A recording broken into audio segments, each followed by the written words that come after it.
বেরিয়ে যাওয়া কি খুব জরুরি? মন গেলেই তো হবে।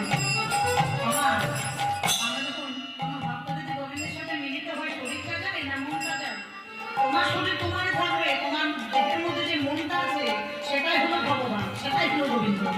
মনে রাখবে, এই দেহটা যদি তোমার হবে, তাহলে যেদিন এই দেহ থেকে দেহিটা চলে যায়, তাহলে দেহটা কেন পড়ে থাকে নাকি?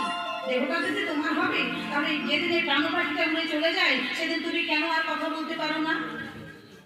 তাহলে এই দেহটার মধ্যে যে দেহিটা আছে, অর্থাৎ মনটা আছে, এটাই ভগবান, এটাই ঈশ্বর, এটাই গোবিন্দ। এটা আমাদেরকে মানতে হবে। যখন সে চলে যায়, তোমার দেহ পড়ে রইল মাটিতে, আর কোনো দাম নেই। তারা সকলেই ছুটে চলেছে গোবিন্দের সেবা করবে বলে। কেমন ভাবে যাচ্ছে তারা? শিখে ছন্দ লিপিকে বন্ধ